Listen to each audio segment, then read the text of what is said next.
Hi friends, ఈరోజు మన స్వప్నాస్ కిచెన్లో మరో సరికొత్త వంటకతో మీ ముందుకు వచ్చాను. ఆలు కుర్మా అండి. ఆలు 4 ఉడకబెట్టుకున్నాను. టమాటో ప్యూరీ చేసుకున్నాను. బఠానీ, ఇది గ్రీన్ బఠానీ అండి.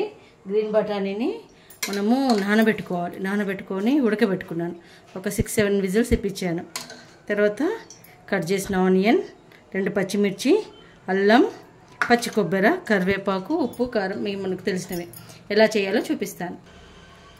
మనం మూకుడు పెట్టుకొని నూనె వేడయ్యాక ఆయిల్ వేడయ్యాక తాలింపు గింజలు వేయాలండి. తర్వాత మన పచ్చిమిర్చి,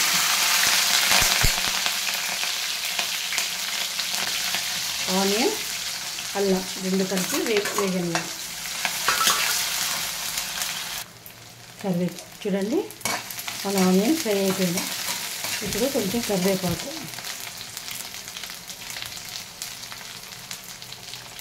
పసుపు వేసి కలపాలి.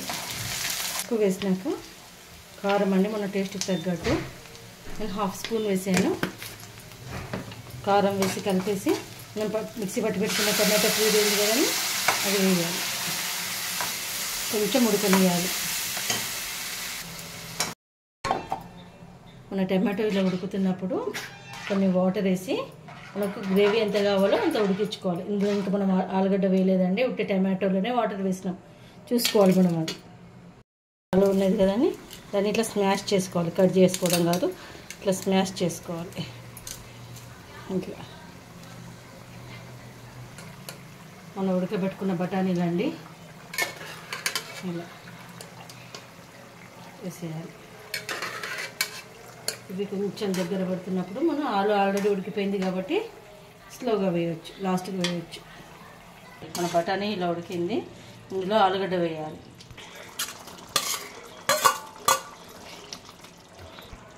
ఇంతవరకు కూరలో ఉప్పు వేయలేదు, సో ఇప్పుడు మన రుచికి సరిపడా కొంచెం తక్కువనే వేసుకోవాలండి. ఆలుగడ్డలో ఉప్పు ఉంటుంది కాబట్టి కొంచెం తక్కువనే. కర్రీలో కొబ్బరి పొడి వేసుకొని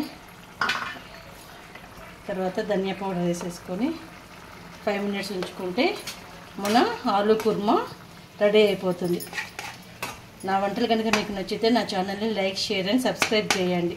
నా వంటలు మీకు ఎలా నచ్చుతున్నాయో కామెంట్ బాక్స్లో కామెంట్ పెట్టండి. స్వప్నాస్ కిచెన్.